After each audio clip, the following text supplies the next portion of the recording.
Can you help? Can you help me? Can you help? Self-helpless! Can you help? Can you help me? Can you help? Self-helpless! Can you help? Can you help me? Can you help? Self-helpless! Thanks to HelloFresh for supporting Self-Helpless. HelloFresh shops, plans, and delivers step-by-step recipes and pre-measured ingredients so you can just cook, eat, and enjoy. For $80 off your first month, go to HelloFresh.com/helpless80 and use the code HELPLESS80. That's HELPLESS 80. And this episode of Self-Helpless is brought to you by Care Of, a monthly subscription service that delivers vitamins and supplements customized for your specific health needs. For 25% off your first Care Of order, visit takecareof.com and enter promo code HELPLESS. That's promo code HELPLESS. Hey everybody, welcome to Self-Helpless. I'm Taylor Tomlinson. I'm Kelsey Cook. I'm Delaney Fisher. And we're so excited about today's guest. I can't believe he agreed to do it. And now that he's doing it actively here now, I feel comfortable saying that. You know love him. you, love morning, love chatting. And you were such a great guest on my podcast. Although I'm not a tit for tatter. I hate tit for tat. Yeah? Yeah? That's just right away. I didn't mean to jump in, but like, Oh, please. if I do something nice for my wife, I deliberately say like, this is not because you did that, or you know, I hate that. Oh, Yeah. I hate that. I You feel just do even more things honored because, now. like, Yeah, because me I too. wanted to do it. Oh, that's but cool. as an added bonus, you were wonderful on my podcast. People loved That's it. very nice. That's People very loved nice. it. The man speaking is Pete Holmes, everybody. The speaking. mansplaining. The mansplaining is Pete Holmes, everybody. The man in the room. Couldn't stand to have a woman launch the podcast. Good evening, everybody. Welcome to Self-Helpless. God help us. God Oh self-help my us. gosh. Please go. I'm mean- so sorry. I was just excited. No, you're fine. I mean, do we even need to introduce you, honestly? One thing we do know that like you are gonna knock out of the park is we always start the show with a quote. Yeah. Lay it on us. However, as Well- many quotes as you want. Because I have a ton of quotes. I told you ladies off microphone that I'm a quote person. Yeah. I'm a self-help person. Yeah. I love self-help. Self-help. Self-help. That's how much self-help I need. I can't say it. I love self-help. This is Richard Rohr, who's a Franciscan friar. Don't back off. He's pro-lady. He's pro-gay. He doesn't think you're going to hell. He doesn't believe anything. He's just the greatest. Okay. And he says that, this is his quote, he says, love is learning to say yes to what is.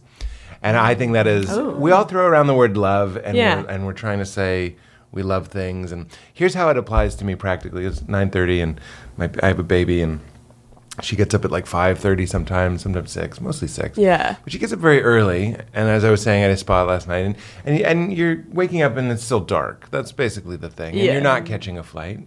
Yeah. you're just going to get your baby, and you love your baby. It's not like my baby doesn't annoy me. There's no like cigarette in my mouth. I'm like, God damn it. There's no energy like that. I used to be a legend. Yeah, there's none of that. It's not even like I wish I was sleeping. It's so beyond thought. Your love for your baby. Wow. Where's the Yeah. L button? But it's true. You have a beautiful baby. and she's the most beautiful baby, and she's Yeah. a really great baby. And if you put her to bed at 7, waking up at 6, pretty good. Yeah. Oh, that's great. And if I went to Yeah. bed at 7, I'd be like, this is bad. But I go to bed at like 10 or 11. Right. So it's early for me. And also when I'm doing press, I do this. Like you have to get up before you want to for stuff like that. Anyway, here's how it applies to me in practical terms. You're waking up, your eyes are opening in a dark room. And I'll say out loud, I'll say yes. And that's kind of a cheesy way, love but it's very that. practical. Yeah. Your brain has no idea what to do. This is very Buddhist. I'm sorry to be so spiritual. I'm just saying. No, we This love is why it. we had This you is our on. jam. This is the place. Yes. This is a Yes. safe space. Lay it on. Well, I'm not spiritual because it's a hobby or because I think it's cool. You know, Right. It's because I desperately need it and enjoy it. So Yeah. that's why it's Yeah. going to come out. So Buddhism is, a lot of it is our suffering comes from resistance, right? And it's from a story that you tell yourself. So in the morning you could be telling yourself a story like, I should be sleeping longer, or it's unfair that I have to get up right now. Or, to take it out of the baby realm, it's like when I was just doing a lot of press for my book, and like when you're waking up in the morning and you just did that. You had the exact same day the day before, and now you're doing like 15 things. It's a privilege, but you're also tired. you just say yes. Your brain doesn't know what to do. It removes the resistance. And then in the Buddhist way, it removes the suffering. Your brain, but almost, I think you could almost look at it biochemically. Your brain doesn't know what to do if you're suffering and you say yes to it. And I'm talking about small suffering. I don't want to, let's not even get into big suffering where people are really like, really hurting and deep stuff. Let's not trivialize that. But with our little piddly stuff, when we say yes to it, our brain, like they printed the wrong galley of my book. It was the wrong draft. It's like the second draft. Yeah. And that's the one that they send out to be reviewed and stuff. And it's my first book. Comedy Sex God. Yeah, and I'm flipping through it. And I'm like super sad that like there's like chapters in there that I cut out and like just like wrong titles. There's not just typos, just like wrong stuff and stuff that I hadn't finished, and I was just really upset about it. And by that I mean I'm not good with anger and confrontation, so I don't like yell and throw stuff, but I go inside. I like start to fold inside. And then I remembered what the book said, and this sort of stuff is in the book, and I started saying, yes, thank you. Not just yes, but thank you. Meaning like, I'm here to live. I'm here to suffer, too. It's part of it. Somebody explained, as soon as you move forward, backwards exists. So as soon as you have pleasure, like pain exists. So we're here to do all of it. We can't just have a nonstop ranch dressing hose. You know what I mean? Like, That would be insane. Yeah, that's would. from The Simpsons. I want to point out that Homer dreams of a ranch dressing hose. Want to footnote my riffs. But so what I'm saying is you're here for all of it. So as soon as you sort of love is saying yes to what is, including your suffering, and then you can see that your brain just goes like, the suffering stops. Meaning you can still see it. It's still like a burning coal, but you're not clinging to it. You're not clinging to the story of it. And that's really where the pain is. You give it some space and you say, yes, thank you. And then suddenly you're like, this happened. And it's not even like about practical, like, what are we going to do about it? It's not about that. Yeah. It's just like, here it is. Yeah. I am the universe experiencing disappointment right now. And like, I'm not going to push that away and wait for the next blast from the ranchos. You know what I mean? Like, that's not a life. Life is all of it. Life is your baby waking up. Life is bad sets. Like, it comes out in comedy too. Yeah. It hurts that you Go ahead. gestured to me as you said bad. No. Are you the lady stand-up? I'm so sorry. I'm so sorry. Stand-up. Yeah. Ex-stand-up. Yeah. And a stand-up. Yeah. But my nanny, she's a wonderful stand-up. Her name's Katie Fishel. She has a great Instagram, Sex is Weird, with underscores. She's so funny. Anyway, she had a bad set and I had a bad set. And I was saying that, like, the bad sets are kind of like pulling the bow back on the, shooting an arrow. And for the good one. Like, the good one is better because you had the bad one. Again, if it was just ranch dressing sets, you'd never feel anything. Yeah. It'd be the Twilight Zone. You'd just be like, well, I killed. But sometimes I'll be performing and you just see like a lot of women in their like late 60s and you're just like, I don't have anything for you. I'm sorry. And you eat shit. And then the next one you're like, and my wife, Val, teaches a dance class, and she's having the same thing. She'll sub for a class, and there's only like 5 people, and she could tell they don't like her music because she's younger or whatever. And then the next time she does it, and it's 12 people her age, and she kills it, and we're having like the same experience. So it's not just stand-ups. It's like the bad shit informs the good shit. In fact, they're the same side. They're different sides of the same coin. Like, they don't exist without each other. Yeah. That's an important. Absolutely. I love Talk that. No, that's great. So you're here. Why don't you Yes, talk about thank you. stuff? I like it. Just because I love how you put things. I mean, Kelsey's getting married in 3 days. OMG, congrats. So we were talking Thank about you. this beforehand. You've been married for how long now? It's closing in. Opening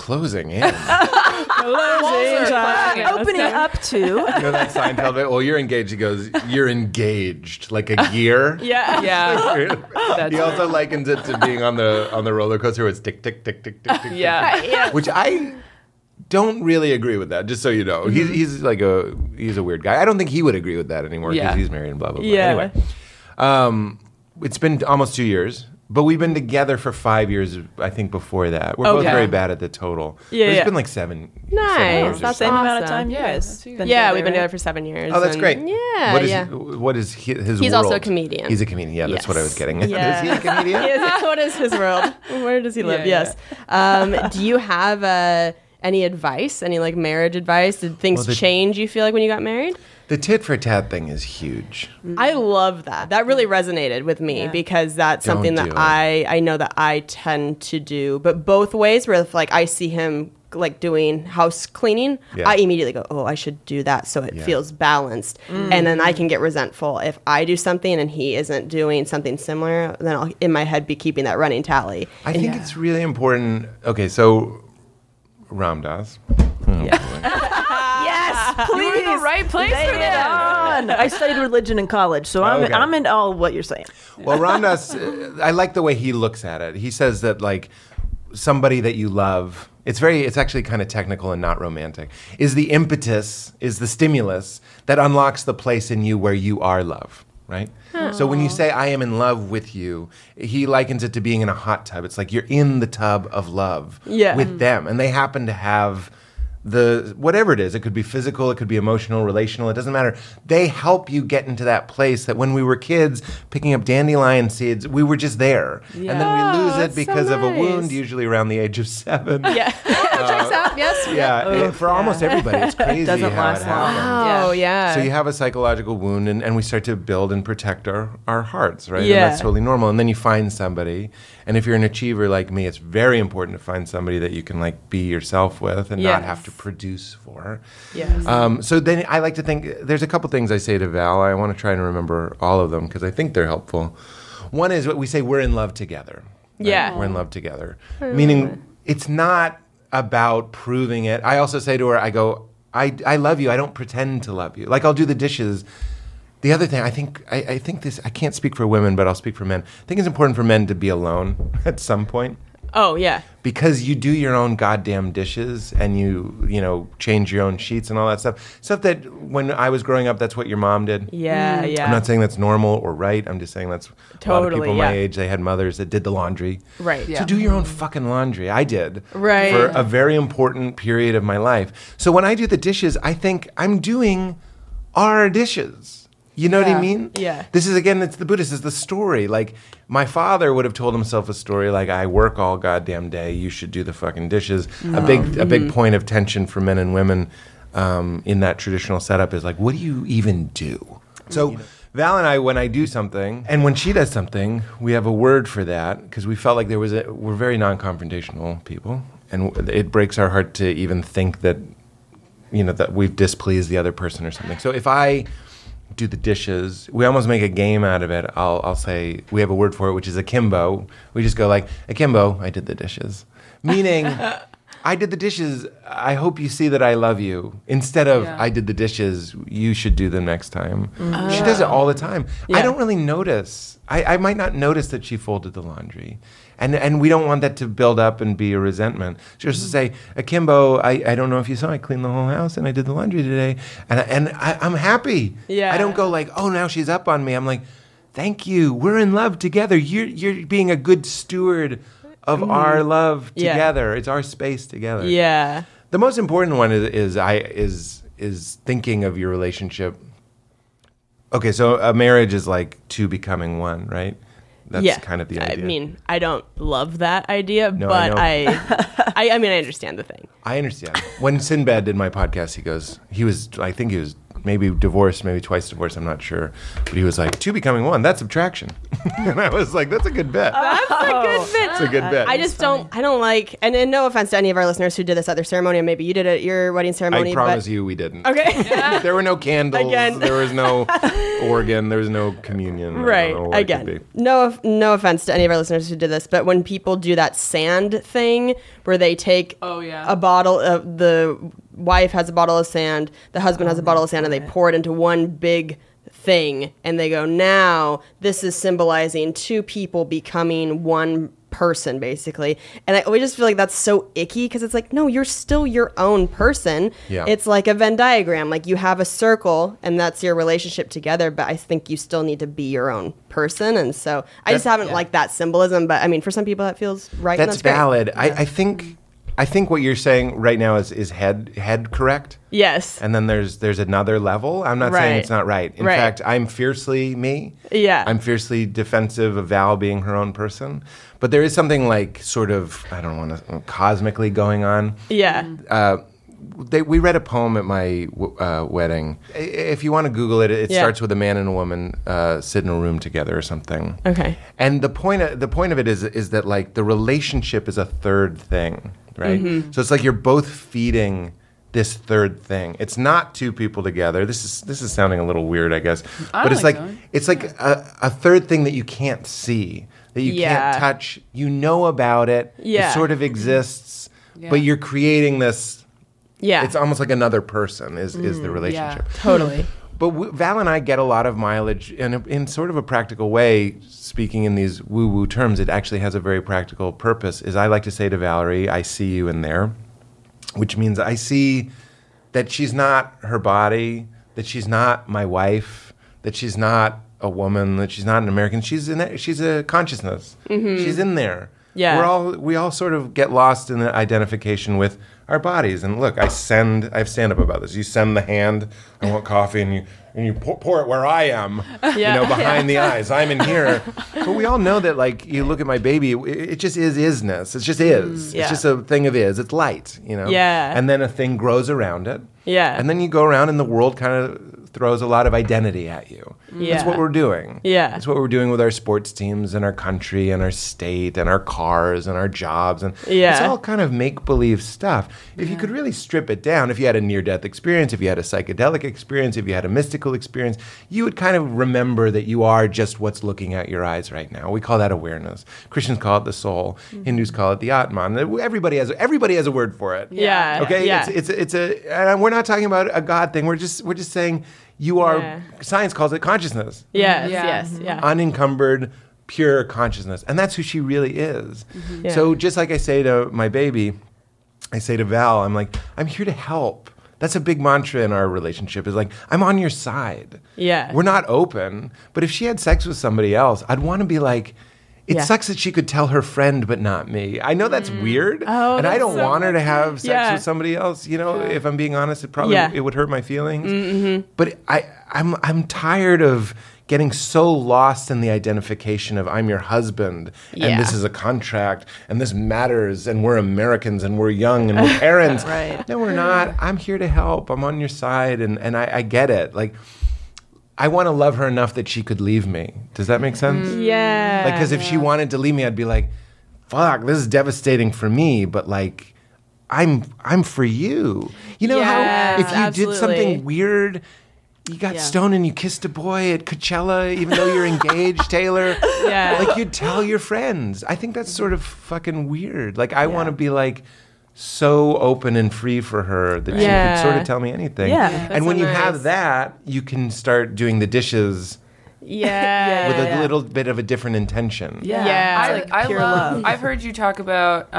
this on your podcast. I think about you and Val saying like, "I only want good for you," I only want good for you. Yeah. which is in that sense. Which I love that so much. Where you're like, "Yeah, I want what's gonna make you happy." That's right. Even if it Right. fucks with me and Yeah, my plan. That's what I'm saying. Yeah. It's really trying to get into that unconditional stuff. Yeah. I want to give her the stuff that I want.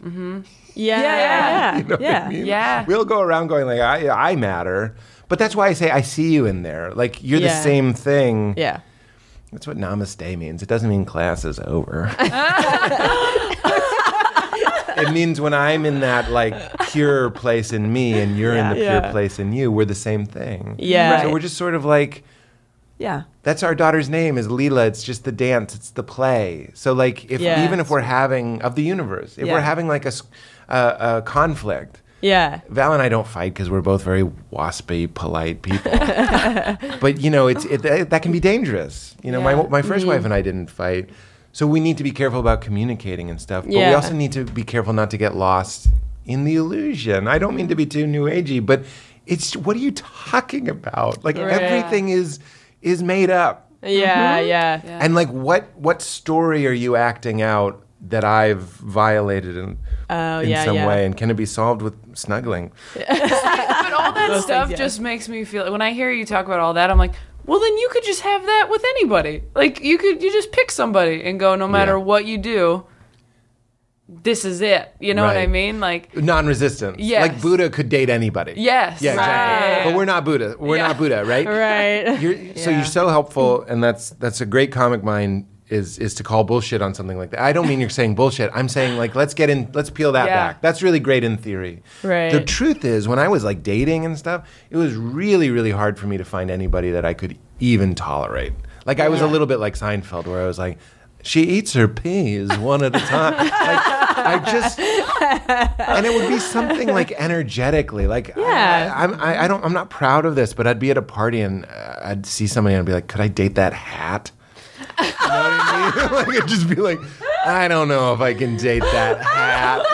Well, you know right away too, and I feel like especially for comics, because our job is to be so vulnerable on stage, that I think we find that connection with people either really quickly or not at all. I think we're good at that. Yeah. We read audiences, we read people. Yeah. And with Valerie, I really did get a very, very strong sense right away. So, Right. But when I was single, I would go around and, I wasn't as into this stuff as I am now, but I'd be going around being pretty open and like wanting to meet somebody. And I'm a relationship person, so wanting to be in a relationship and like really going like, I'm not seeing anybody. Yeah. And then one of the things that's really Barf City is like, it is like when you know. And, Yeah, and when I got married, it was really, really, really, it was the happiest thing I've ever done. And I say I think language is super important in relationships. I say to Valerie all the time, like, I marry you every day. It's so sappy. No, but I it's love important. that. I love that. Like, I choose you every day. Yeah. I choose That you. idea, rather than like, okay, well, we put a stamp on a piece of paper in the Yeah. court. Stuck Now here. it's ball and like I hate that idea. I like marry more than choose, and just because this is a podcast and the podcast is talking, I won't just let it go. Choose is very head. Marry is irrational. It goes back to two things becoming one. So like technically, I'm fiercely independent. I'm goddamn Pete Holmes. I go around and yell at people that I'm Pete Holmes, and I go, like, "Do you see me that I'm Pete Holmes?" And they go, "We see you," and I go, "Thank you." And I'll film that and put it on TV so everyone can see that I'm Pete Holmes. So I'm that. Yeah. But marriage is irrational. God is irrational. Love is irrational. All of these things don't make sense. So that's why I'm like, two things becoming one is that namaste thing. It's like going like, who I really am is merging, is remembering that I'm you. Yeah. So Valerie and I are very careful. Like, I choose you sounds like somebody goes like, love is a choice. I'm like, get the fuck out of my face. Love is not a choice. It's an irrational, I mean, it can be on the practical level, but a little bit deeper. Yeah, it's absolutely. like a very, love is the erotic, happens. pulsing, Yeah. undulating fountain-like that's causing cells to split, and these ones will be water, and these ones will be dark matter. It's like, it's a fucking infinite yes. Yeah. It's not a choice. It's what we are. Right. I like to say God doesn't love us. We are God's love. People don't like the word God, but I'm just saying this is it. You are at home here, and you are at play, and you are love. You are love. So it's not choosing to stay with Henry, who sucks. That's the kind of love Henry it would makes suck. my dick so soft. I don't like that.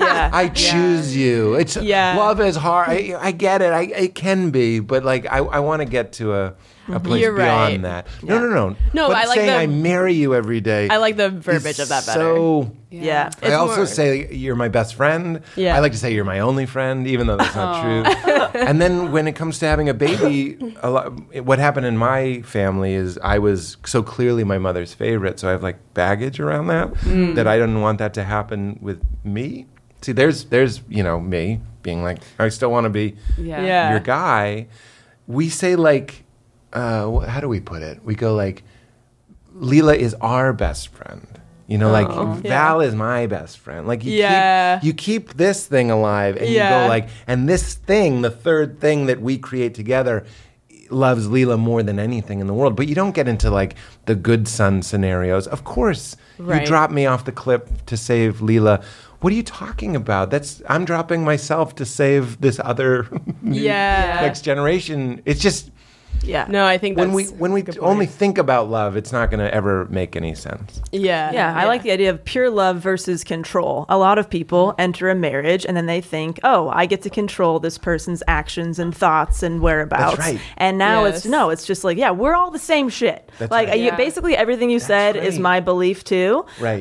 Is like, yeah, we're all the same, whether you call it love or God or energy or consciousness or whatever. Like, I don't know what this is, but it is, because how could it Yeah. not be? We're here. Like, it's kind of just this Right. weird, like, Yeah. if people can just get past all the weird labels and symbols that we put on shit that, like you said, doesn't matter. Like, we put ourselves in suits It's a and go to story. the office. It's a It's like story. we're just all animals, Yeah. and then that's an animal, and that's, it's just, yeah. So But I if- think you if put it can very see well. If I can see it in Val, that's like real equality. It's separating Yeah. from a story. Right. The Yeah. story, and a lot of them are stories that we just saw our parents doing. Yeah. Yeah. You know what I mean? So I catch myself feeling how my dad would feel. Where did I get that? Yeah. You know what I mean? I was just a sponge, and I was just absorbing Yeah. like different traumas and stuff. But it's not who I really am. I want someone that'll help me wake up. I want someone that makes me more free. Yeah. I want someone that makes me less identified with all of this.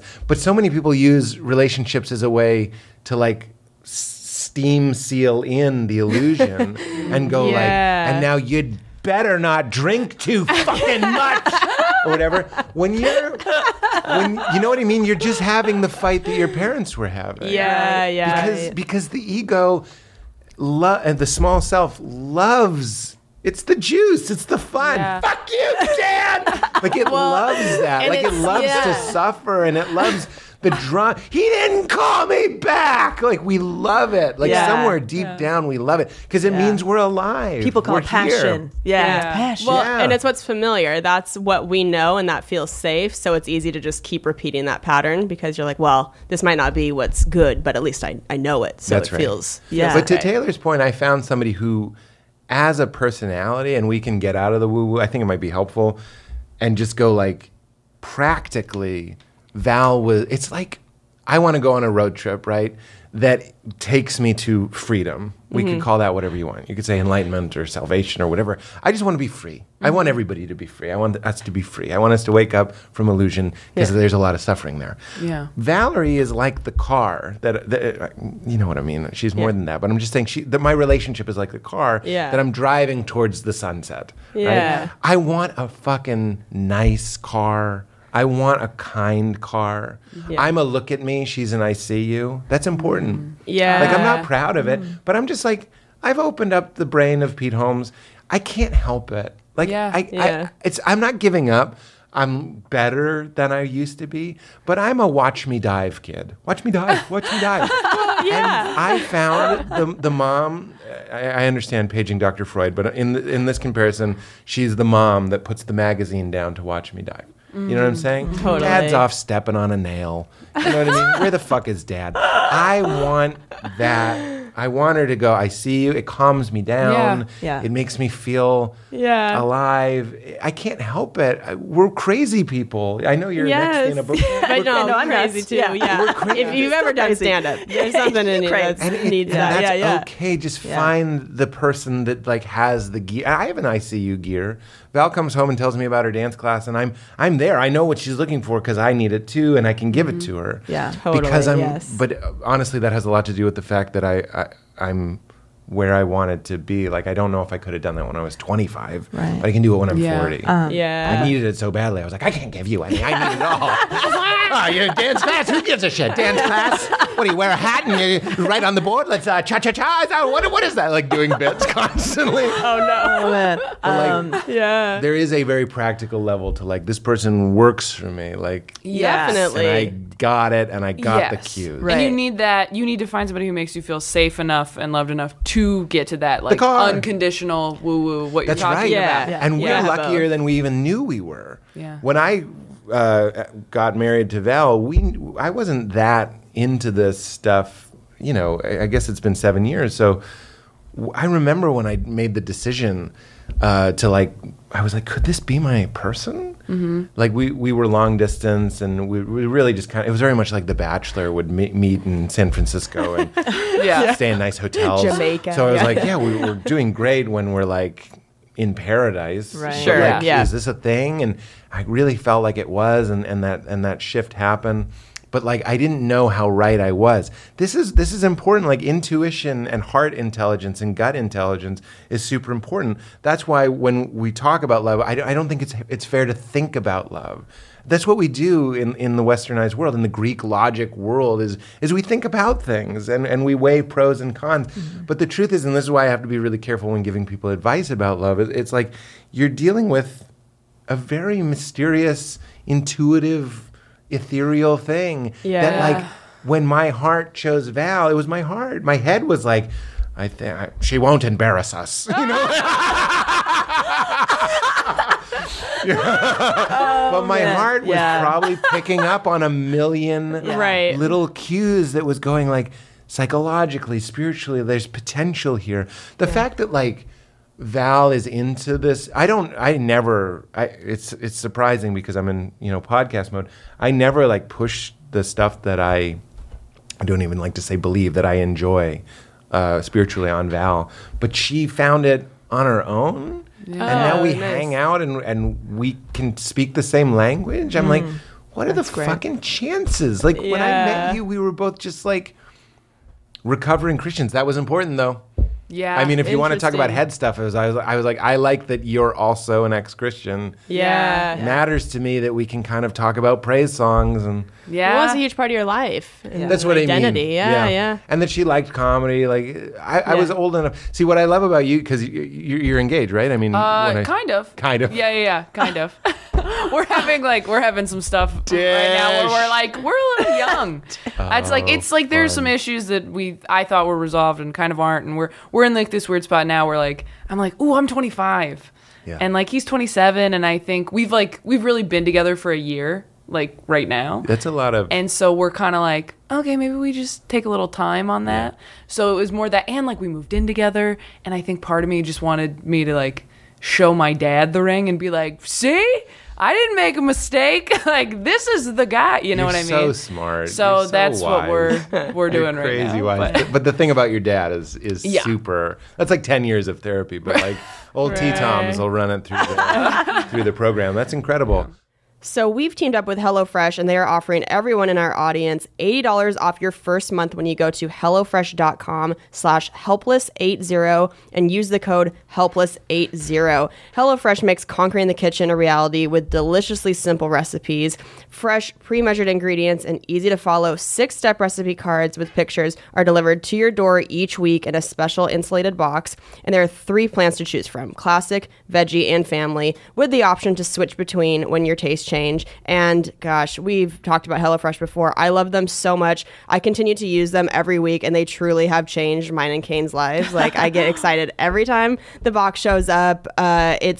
It's made me feel excited to cook again. Yeah, which you've been like surprised with yourself that you're like, I enjoy cooking. I really like it. You didn't really know that about yourself. Yeah, it makes me put my phone down and actually, do something that is completely separate from any career thing or whatever. It just makes me feel so good, and the food is truly so delicious. Yeah, I love it it is. so much. So if you guys want to get on board with HelloFresh, you can get $80 off your first month by going to HelloFresh.com/helpless80 and using the code helpless80.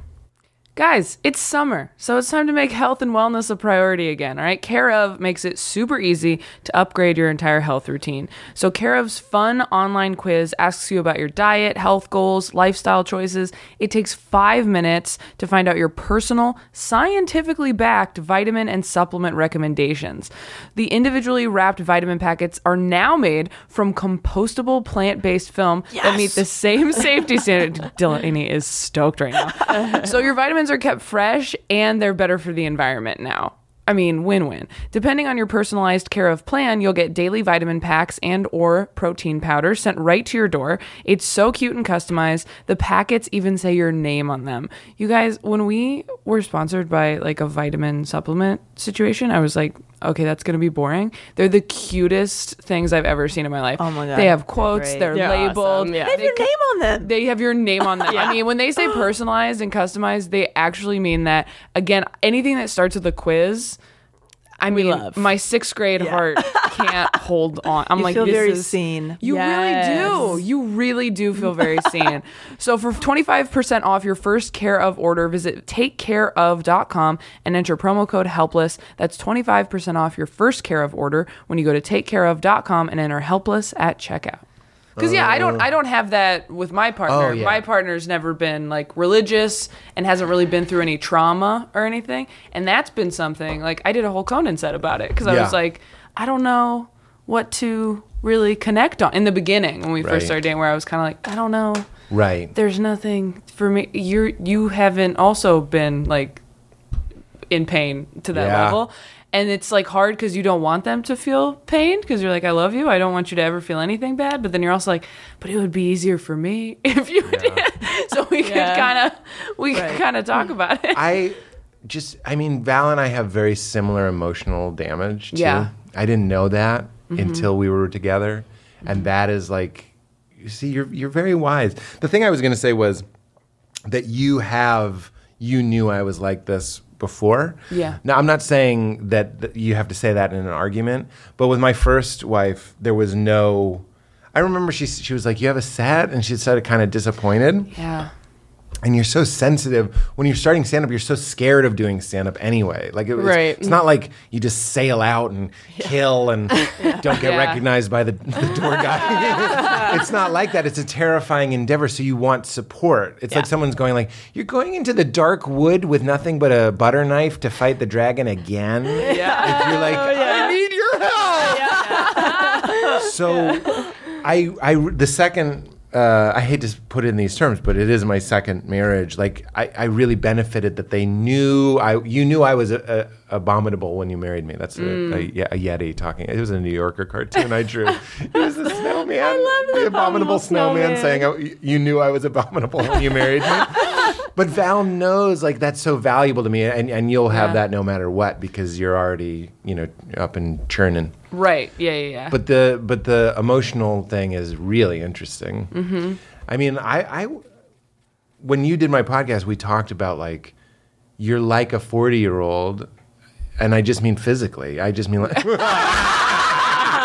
I just mean like crow's feet wise. It's kind of graying.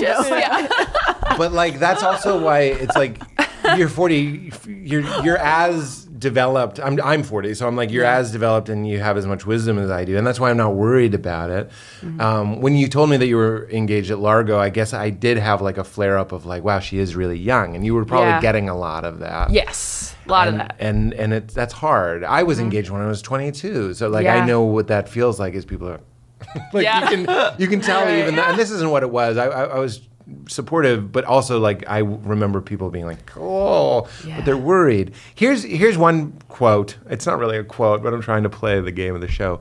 It's like, I just don't want anything. I don't want to do anything that like Pete died. Oh, really? He smoked, right? I'm going to explain. Taylor's divorced. Really? She got married when she was 25. Right. I don't want any like obvious like quick explanations. Yeah. Right. Yeah. Like Pete died. What? Yeah. He went to Arby's every day. I know. You know what I mean? Like, I just don't want like a one sentence explanation. Yeah. Not to say that there's lots of people that get married young tons, and but they're it's fine. also hard to ignore a lot of people going, I got married in my 20s and maybe I shouldn't have, or people Right. going like, I'm so glad I waited till I was 33, because I know who I am now. Like, there was so much of that I was getting. And even like, I've been doing a joke about it this last week on stage of like, even people who were like, I mean, I got married at 25, and you're like, aren't you still together? And they're like, yeah, we are, where it's like, okay, so in that situation, you just like stuck it out. Like, in a weird way, I look at my wife leaving me as like incredible good fortune, like grace. Like I never would have left. I don't think I ever would have left her. Yeah. How long were you guys together? We were together 6 years, 7 years total. Got you. So Okay. Together for a year. Yep. I'm sorry. Oh, it's hard. Christianity dies hard. So fun. Well, it did feel very Christian to me, is what it felt. And that's okay. Yeah. You know what else felt Christian was everybody's reaction to the earthquake. I was like, you guys are such amateurs when it comes to like thinking the world is going to end. We are We've lapped you. And also like sensitivity to sex stuff. I was like, consent? I didn't ask for consent. I asked for hand in marriage. Like, you guys are way behind us. Come on, you guys. Pick it up. And then you think the world is going to end and you're all fucking panicking. Like, we grew up going like, the world could end at any moment. Right. In Jesus coming back, like, you guys are fucking amateurs when it comes to panic. You guys don't know what you're doing. Oh my God. Yeah.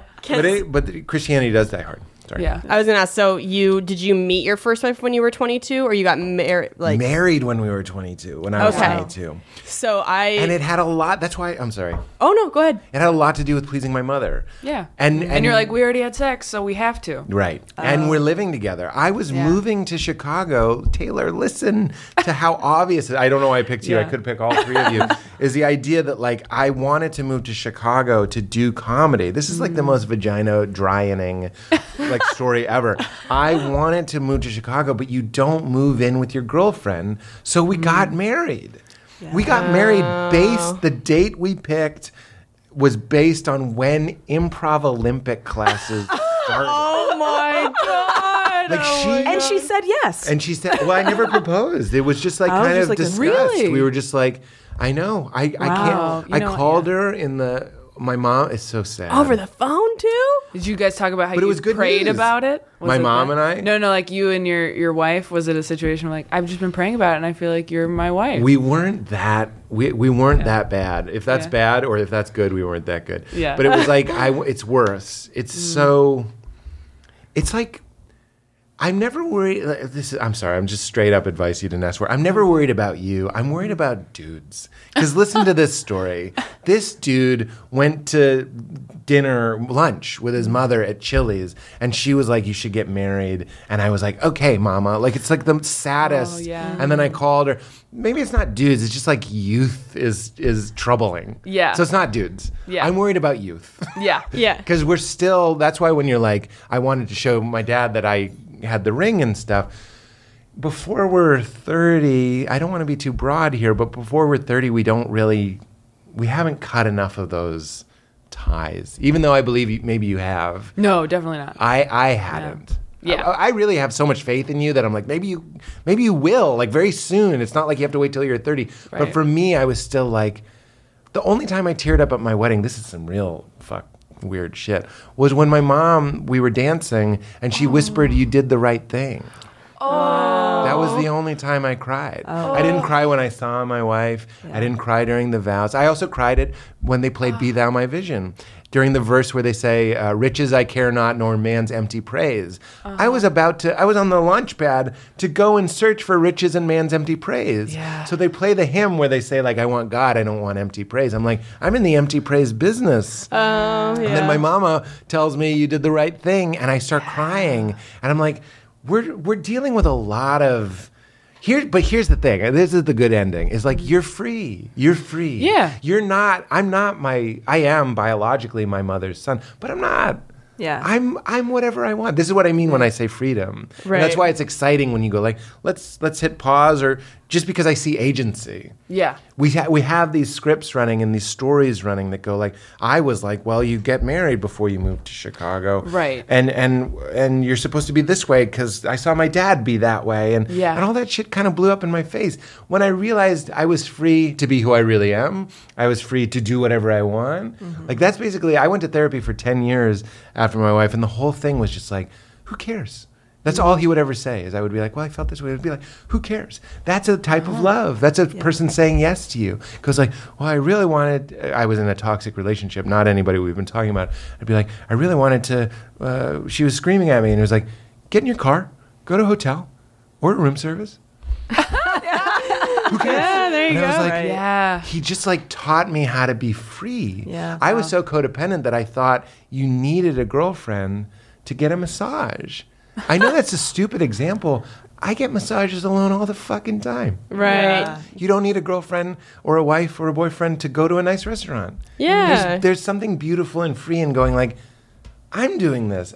The story I was told was couples go to massages It's a stupid example, but it's showing how unfree I was. Yeah. You know what I mean? Right, And I right. needed therapy, and I needed all that stuff. Wow. So what is like this transformation that you've made? Now you consider yourself a former Christian or ex-Christian. How are things with your family now? Like did that I mean, if I can ask, I don't know, but did that cause a lot of shit or It did. What a good question. A lot of shit. I did I think it's called the Bad Catholic podcast, and he was talking to me. I was doing my thing. I was full of coffee and I don't know, sugar, and I really tore into him about enlightenment and freedom and all this stuff. And he was talking about how he didn't want to lose his friends. And I just yelled, like I playfully yelled at him. I was like, you don't want to lose friends for divine union and infinite bliss. And that's not just like a concept. That's like a thing. That's a thing you can feel. You're listening to this in your car right now. You can tap into it. And sometimes things like parents and old friends, bad relationships, bad friendships are in the way. This is something my therapist said. This is weird. Now you're talking to like a different side of me, which is fine. There's like 30 of me, so you can pick whichever one you want. This is a very hyper practical one. My therapist was like, a lot of corporations. Not that we should model our lives after corporations, but he was like, a lot of huge corporations will fire the bottom 5%. No matter, not because they're performing badly, but because they're the bottom 5%. Oh. Now, I don't understand anything about business. I don't know if that's a good strategy or not. Apparently it is for a lot of these things. But there's something about that where you're just like, you're going to have some friends and some family people. Like, for me, it was always like, these are friends that, like, whenever we hang out, the conversation always just goes to a toxic place. We're always just talking about, like, who got what we should have gotten, who's a hack, who sucks, and would always be drinking and smoking cigarettes and just, like, trying to pick up waitresses or whatever it was. Nothing wrong with waitresses. I'm just saying that the energy of, I don't even like the word trolling, but it was just like nastiness that I didn't like. I was like, what am I doing at Ye Rustic Inn? Like, I shouldn't be here. Like, look at my face. I don't belong. These wings aren't that good, guys. You're just drunk. So, like, it's very callous, but I'll bring it to family. People like this more. When it comes to losing friends, but that's true. I noticed that there would be some friends that would sort of, they were good people. I still love a lot of these people, but I didn't see the need to keep them in the heavy rotation in my life. It sounds so callous. I don't care. It's fine. It's easier to talk about with your family because everybody hates their family secretly. I'm just kidding. But like, it's a problem. Like my mom, like I wrote a book and it lays out all this stuff. And my parents just like openly say like, I don't like what you wrote. Like, I'm proud that you wrote a book. I don't like what you wrote. And like, my dad will be like, I thought the first part was good. The first part's about him. Yeah. It's even negative, but at least he's in it. Yeah. And then it starts getting into this hippy dippy stuff. And I was like, you know what I said to somebody on the podcast recently? I was like, that's what the money is for. That's what they're paying you for. So you can go do stuff. Oh, I thought you were going to say that's what the money's for, is to fill time when you feel bad about how your parents feel. Oh, that's hilarious. You're like, all right, well, I'll go to Universal Studios. Like, that's so good. Kind of. But like B.B. King said, I do the shows for free. They pay me to travel. Mm-hmm. I wrote the show for free. They paid me to compensate for the emotional damage of having parents be like basically a little bit disappointed. Yeah. But it's really empowering to use a story for our benefit, because this works all the time. I use the story of comedian all the time to get away with saying things you're not supposed to say. He's a comedian and people love it. Even at a barbecue, they're like, no, that's a story. I'm benefiting from that story. Right. I also benefit and embody and enjoy the story of I'm an artist. You're not supposed to like it. Yeah. I go, it's not for mamas. It's not for you. Yeah. I go, it'd be weird if I did write it for you. Yeah. I wrote a sex memoir for you? Right. My mom was like, I got to the weird part of your book. I was like, the part about the sex? And she was like, no, the part about Ram Dass. I was like, there's all these weird sex stories in it. And she was like, fine with those. She was like, I didn't know you were that creative. That's what she said about the sex part. Oh my God. So fucking weird. I know. So funny. Douche chills. But you're being the artist when you're like at a fancy party or whatever it is that you want. You're on vacation with your family. That's the reward, I suppose. But it's also fuck that shit. I'm going back on what I say. The reward is freedom. I'm free to say what I want. Anne Lamott was like, as soon as it happens to you, it's your story. Yep. And she says, if your family wishes you would write about them more graciously, they should have behaved more graciously. Sure. It's like, it happened to me. It's my story. Right. Yeah. I'm sorry, but you were drinking and fighting. Like, fuck off. Yeah. That's my story. My dad can be like, well, kids remember things wrong. I'd put Yes. the memory of a 12-year-old against that guy Yep. any day. Right, Like, right. and I'm sorry that we differ, but like, Yeah. you hear the anger. Yeah. But anyway, you lose your parents. So Rob Bell, a hero of mine, Love Wins.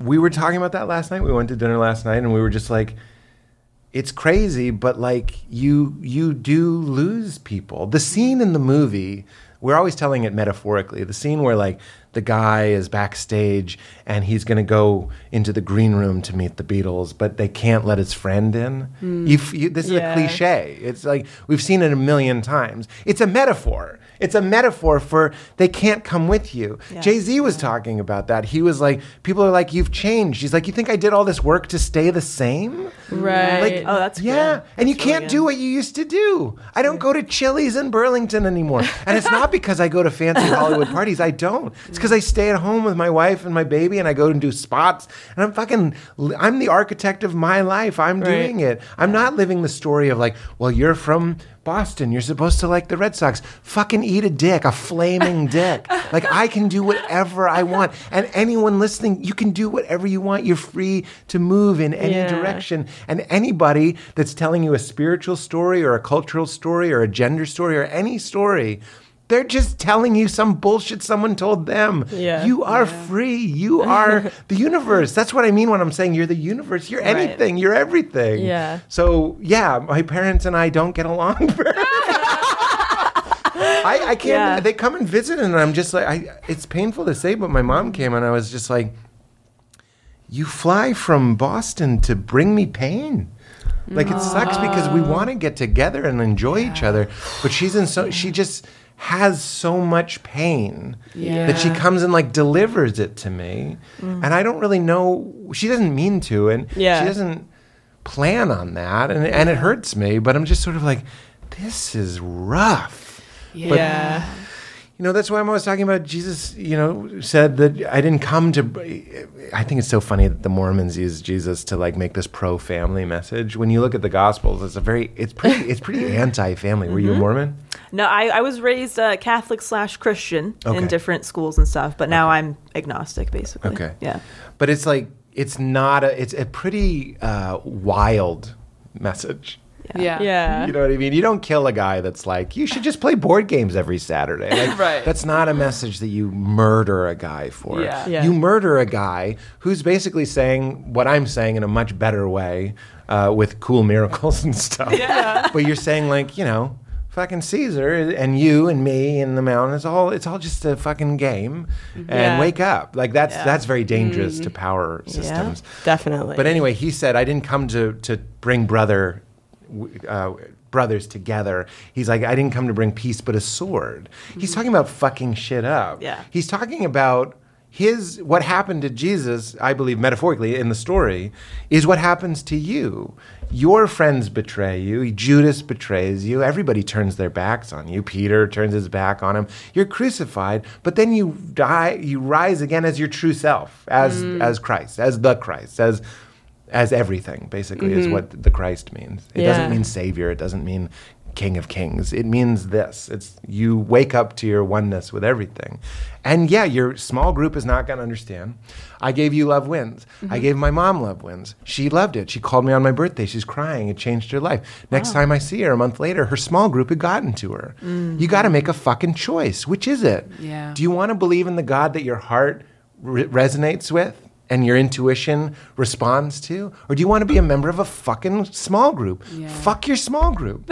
Yeah. And fuck your family. And fuck your friends. We're talking about infinite truth. Yeah. Fired up right now. You Will you be my won't- guru? You won't drop that. for everything. Right. Yeah. Right. And you can still have them. You just won't have that Yeah. Yeah. What like is they Love weren't- Wins? story. You won't have that story. Yeah. Love Wins is that that book by Rob Bell. Okay. that- We should I read don't know that. if I even talked to you guys about it, but I read it, and it's the one I gave my dad. You're the only person I've given it to that had this a similar response as me. Oh, really? Yeah, I give it to wow. everybody. I sent it to didn't Bill know Burr. I sent it to anybody that I talk to that's Yeah. recovering Christian or former Christian or still a Christian. Yeah. But like grapples with the only issue that I think is worthy of taking the whole thing down. Yeah. Which is the story that I like to go right for the jugular when I talk to my mother, because she doesn't believe in. Basically, we're talking about heaven and hell, and the story is fucked. That the idea that this is all just a waiting room and a test, and that if you're bad and good, zoom out. By the way, as you tell the story, really zoom out into the known universe and think of how small you are, and you touched a boob in 12th grade, and something, the fucking undulating fountain of infinity that we were talking about is going, and now I shall murder and torture him. Like it just doesn't make any sense. So, and if you look at the Gospels and stuff, it's not really in there. It's a very Greek idea that God is an old man on a cloud, that's Zeus, and even Jesus himself is referencing Hades whenever he invokes the image, the metaphor of hell. He says Hades. He never says hell. Yeah. He says Hades, or he says Gehenna, which is where they burn the garbage. So these are fire metaphors. This is the idea that you're being refined and cleaned and cleansed. Fire wasn't just seen as torture; it was seen as something that was moving in a direction, redemption, like a helpful fire in a forest. You know what I'm saying? It's a story, but we don't understand that. We don't have that in our world. So fire is just something you touch and you burn, and so it's a torture place. When my mom is like, "I don't believe in love wins," I'm like, "So 6 million Jews die in the Holocaust and they go to hell? That's what you believe?" Right. Just say it then. Yeah. I have a bit about it. It doesn't work, but I go like, be as crazy as your beliefs. If you believe that, get a bullhorn and go out in the corner. Yeah. Yeah. Don't be a doctor that secretly thinks your patient is going to hell.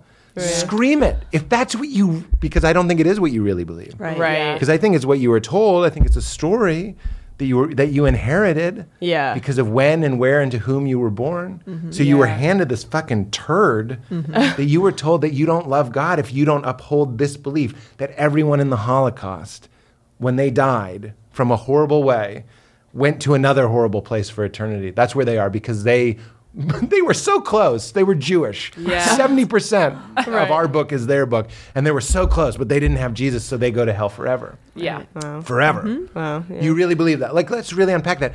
Get to Koreatown with a bullhorn. Yeah. Yeah. I don't want Don't you just let me ask you that passing. and go, I mean, Yeah. Right. Like, yeah. Right. I used to be passing as a normal person all the time, and I would have thought 15 years ago, I would have thought all three of you were going to hell. Even you, probably. Yeah. But especially you. Really? Because you turned your back Yeah. on the spirit. Yes. So I just have a chat with you. Yeah.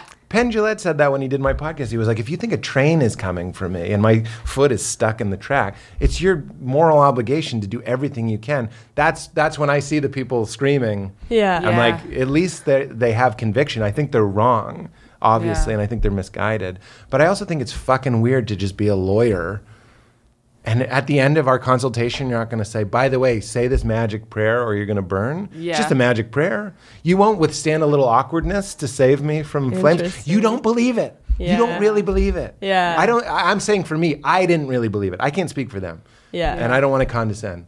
I didn't really believe it. If I did, I would have been grabbing everybody. Going down the Vegas Strip. Just, Yeah. yeah. Let me help you. Absolutely. But it doesn't work because it doesn't make sense. We're Yeah. going back to love and intuition. We have no Yeah. value for heart intelligence, gut intelligence, spiritual intelligence. Something that goes like the God that I see, the yes. God is love, God is yes. The yes that I see loves diversity. And rain and sun shines on everything. And it's not just one type of flower, Christians. It's millions of varieties of flower. It loves diversity. It delights in diversity. Flowers make no sense. They're beautiful and they're different. I understand Yeah. that they make sense, that there's a game being played, Right. all that stuff. But I'm saying it's not one type of flower, but we're all going around thinking we're lilies. We have to make everybody a lily. Yeah. Richard Rohr says we've made a God like us instead of the other way around. So we're afraid, we're jealous, we're vindictive, we're violent, we're angry. So we make a God that's like that instead of the God that I see, which is this. Look at this diversity. Look at this. Look at these 3 white women. Wow. Hot diversity. Look deeper. Look deeper. I understand not diverse in the way that we usually mean. Yeah. No, But you couldn't be more different. That's true. No, it makes sense that when you're becoming free that you're losing people because they're still attached to like their ego and your ego, or they look at you. This is Taylor Tomlinson. They don't look at you as part of this bigger thing that's happening, and so it makes sense. I feel like if you're not losing people, you're probably not doing shit right. Yeah. You're probably not really going hard on being free. No, if you're still got everybody, and you're still keeping everybody in these little groups, and you're just tending to everybody, and you're probably not really being you or Right. it or whatever. Right. Yeah. No, I think it is a good indication that things are going well. Yeah. People are The dropping more- like flies. The more it's right. It's also a test for you. Do you really believe this? Because your mom looks disappointed. Yeah, Like, right. Can you handle? That's why I've always loved the Jews for Jesus. That sounds like a joke, but anybody that would turn from. I also love the Mormons for the same reason. I also love the Scientologists for the same reason. I love anybody that will undergo scorn Yeah. for their conviction. Yeah. I think all 3 of those things that I just mentioned obviously are not my preferred methods, and I don't want to put them down. I understand that especially Scientology can be very whatever. We've seen the documentaries. Yeah. But I'm just saying, like, if somebody is like willing to go like, I think they're chasing the same thing I'm chasing. I just think Yeah. their method might take a goofy left. You know what I mean? But the brainwashing, part of me that respects that is the part of me that respects. It's the same thing with flat earthers. If you really want to get weird about it, I respect anybody that's going, what the fuck? What the fuck? I think they're wrong. Let's be very clear about that. They're Yeah. wrong. But I admire the kernel that goes like, I don't take anything as a given, and I'm going to buy a gyroscope and stand in New Mexico and be like, see? Yeah. Those people are like one click away from good scientists. You know what I mean? If they would just soften I don't know if I want them to be to scientists. data and research. I think we're good. I mean, if they're 15, by the time they're 40. No, that's a good point. Like, you're starting, all of the things that I just mentioned are all goofy and weird, and we look down on them. But they all start from a pure place. That's why I think it's fucked. What happened to us is that we had a yearning for connection. And then they go like, okay, come in this room, and there's a lot of people with yearning for connection, but it's not. Yeah. It's certainty worship, and it's membership. Yeah. Oh, God's certainty worship. That's all it is. Yeah. So you just go like, we have the answers, and they don't have the answers. And as many people, not just me, have said, isn't it funny that it's always your group that has the answer?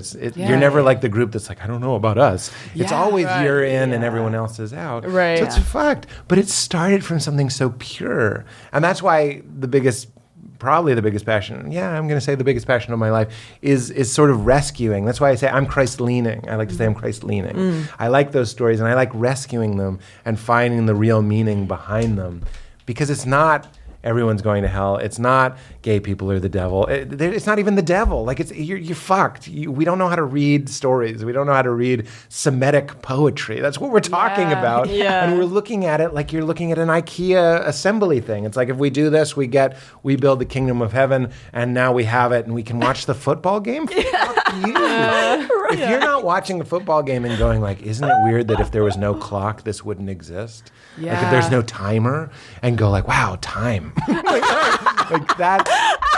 Play the game, but don't get lost in the game. Be in the world, but not of it. Like, do a podcast, but don't forget that this conversation and everything we do is about shaking off the bullshit. Yeah. It's so much sexier than it became about me being right. It's ineffable too. Once you're there, you can't talk about it. So all of this is a waste. Yeah. But it's not a waste. It's like, it's not it. Yeah. Yeah. Like, every time I take psychedelics or something, I go like, wow, Earth Pete, he's doing his best, but he's not even close. Right. Terrence McKenna says the universe isn't stranger than we suppose. It's stranger than we can suppose. We sort of forget that. Yeah. And it becomes about like, are you a Baptist? Yeah. Yeah. Zoom out and ask zoom that question out, again. yeah. See the tiny speck in this infinite universe going, are you a Baptist? Did you jerk off today? Like, Right. The zooming right. out's so important. do you believe in a So literal important. 7-day creation? Like, Right. what just asked me that? Yeah. Yeah. If you really, if I love sharing this as much as I can. It's what's asking is it. Isness is it. This is what they call the big truth, right? And it doesn't matter, you'll hear it 1,000 times, and on the 1,001 time, maybe you'll hear it. That's how it was for me, is that like, the things that are going around going like, do you believe in God? Are you a Mormon? Are you a Baptist? Are you flat earth? Are you Scientology? Whatever it is, it's the thing that's looking at your eyes is it. That's what they mean when they say you are it. And it sounds very New Agey, but in the Old Testament, when Moses asked God what his name is, God says, I am that I am. Very Popeye, right? He goes, I am, but he's saying, I am emness. That was the first metaphor that we had for the quality of being itself, consciousness. Yeah. God saying, I am. Yeah. Like that, but what are you? You are I am. Yeah. I'm not saying I'm God. I'm not saying you're God. I'm saying that's what they say. You're the indwelling. That's what Yeah. Christians say. You're the indwelling of God, or you're the house of the Holy Spirit. What does that mean? This goes back in every tradition, by the way, that there's a drop. If God's the ocean, there's a drop of it in here, and it's what's making you work. So what you're looking for, as St. Francis said, is what you're looking with. I did this on the ride over. You want to talk about a quote. What you're looking for is what you're looking with. In the Upanishads, they say, not what the eye can see, that whereby the eye can see. That's what's eternal, and not hear what men adore is basically the rest of it. It's not what you see, well, this evidence, it's that you're seeing. That's Yeah, it. yeah. That's the end. But the Yeah. ego would rather keep playing the game. Maybe it's in the next book. Maybe it's in the next religion. Maybe it's in the next conversation. Maybe it's in the next label or story. I'm an agnostic. Maybe if I'm a Pete said Christ-leaning. Maybe if I'm a Christ-leaning agnostic. Fuck it. It's here now. Right. Yeah. You're here now. You're accepted now. You're a part of it. Right. Christians look at the world like they're kind of visiting it. You are it. Michael Gungor in his book This, which I highly recommend, is called This. It's unbelievable. He talks about human beings are like as connected to the earth as a tree. We don't think of ourselves that way because he says we're the wireless upgrades. Like we don't have to be rooted to the earth. But Yeah. of course you're a part of the earth, but you're a part of everything. It's like a soup. Yeah. It's not like empty space and there you are and you go around. And this is where we get a lot of toxic masculinity. We go around and we fuck things and stuff. You're fucked. You're fucking yourself. You know what I mean? There's no escaping the oneness is what I'm saying. Yeah. Yeah. Oh my God. I just love listening to you talk because afterward I always feel like fired up and also terrified and also like I gotta go be present. Yeah. Somewhere. So like I need to meditate. I need to meditate. Yeah. Yeah. I mean, oh my funny. gosh, I don't want to keep you too long, but like, No, you don't have to do anything. You're though. just be. Yeah, I'm afraid to say anything at this Sit here point, yeah. forever until we die. man. Yeah. I mean, if you guys haven't heard Pete's podcast, I mean, it's a huge podcast. You probably have at least heard of it. You Made It Weird. It's so good, and I've been listening to it since I was like 17 years old, and like. So 3 years then? And yeah, so you should definitely go check that out if you're sitting there like, but you're ending the podcast. There's so much more. Yeah, Russell that Brand just did you could it, say. and we cool.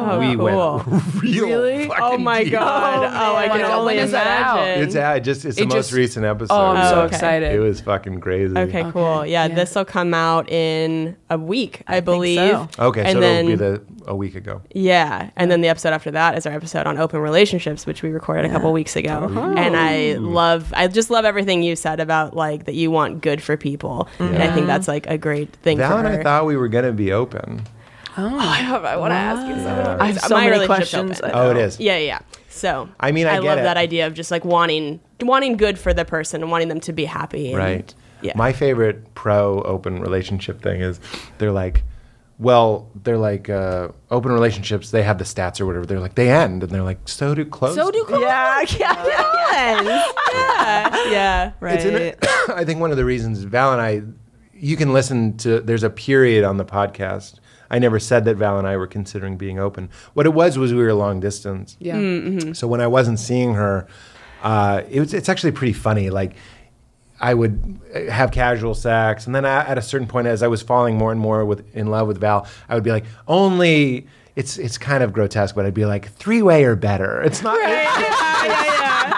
It's gross, but it's like I would have a 3-way, but I don't want to just have like random sex. Right. It's like when you Right. stop eating fast food, you're like, but if there's a creme brulee. I'm like, Yeah, that's right. That's right. I thought you were going to say Chick-fil-A, but it sounds like creme brulee. Yes. It's the creme brulee of chicken. Yes. But then eventually we didn't do it. And it's because my therapist, and I don't know if he's right, but again, it just sort of resonated with me. He was like, love is so rare. I believe that Val and I have a very rare love.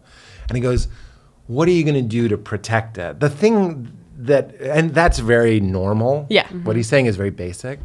What I realized is that it wasn't worth it to me, the mental energy, because I conceptually open. You know what Yeah. I mean, I'm not possessed.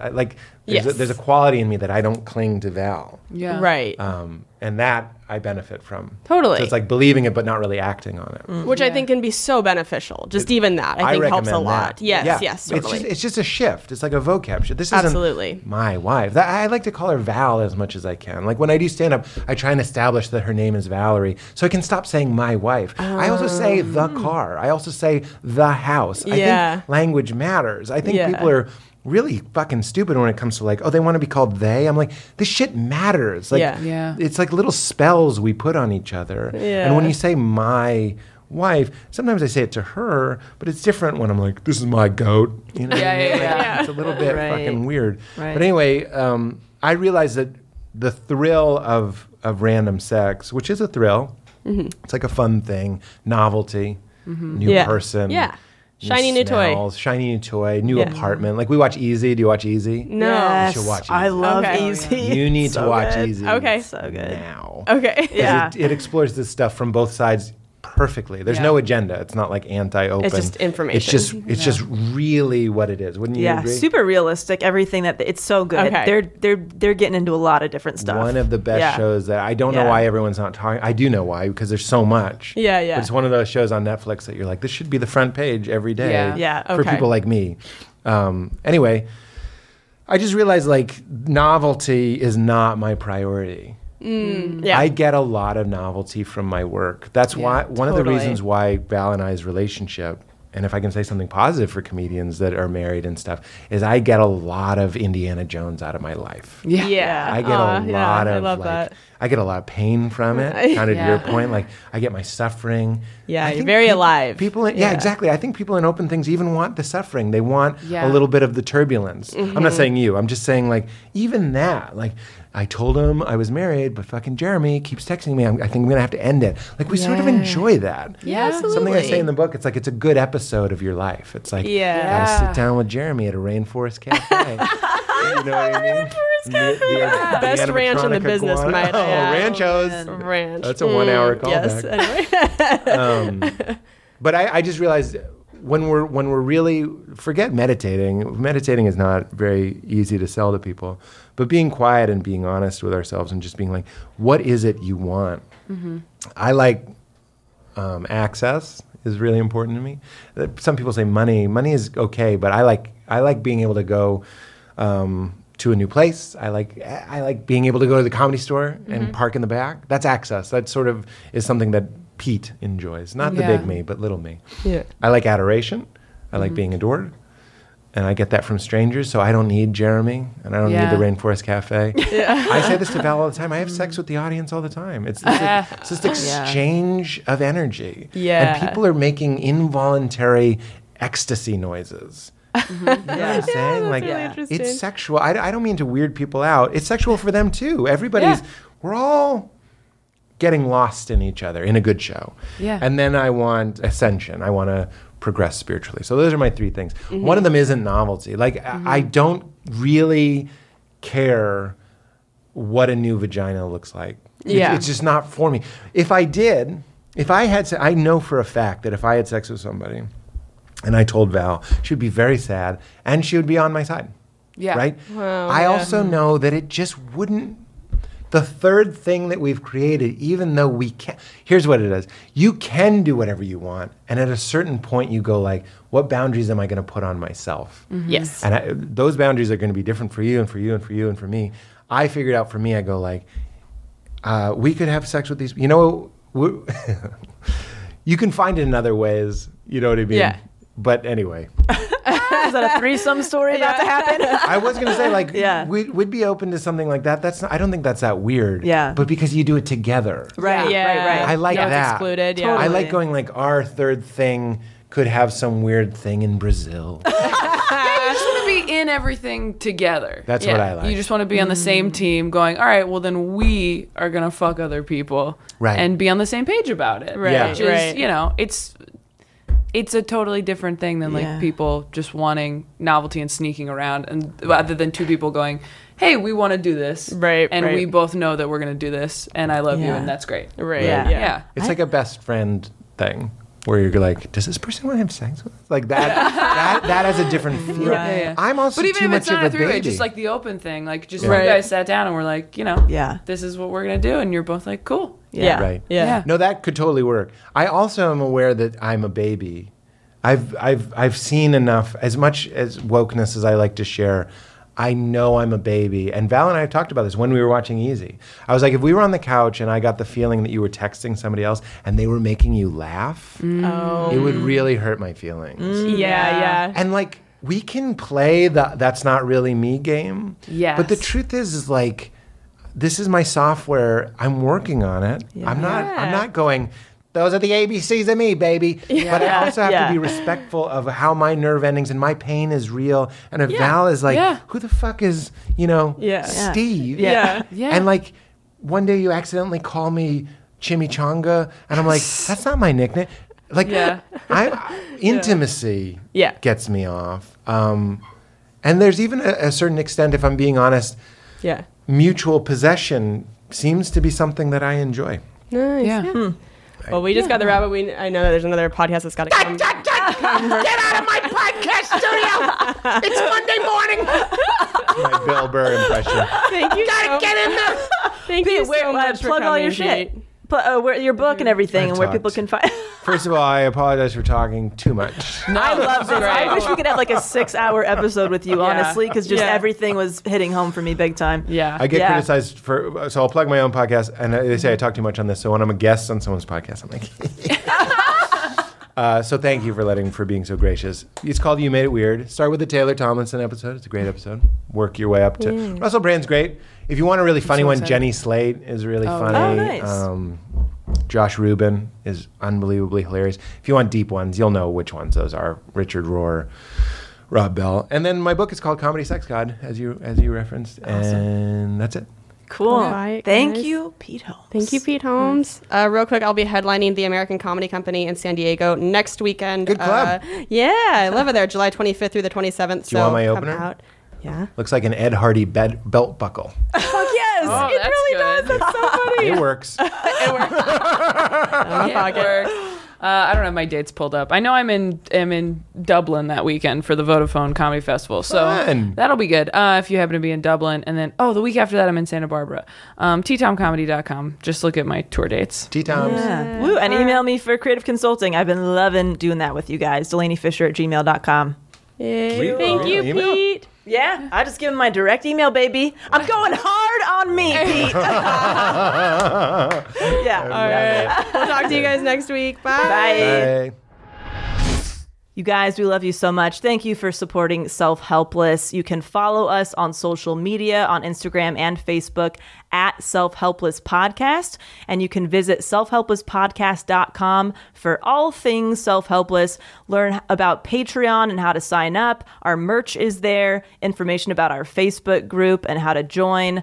All the episodes you can listen to are on there, a little bit about the show. Our individual sites are linked there, and our contact information, email, and P.O. box if you want to send us some love letters.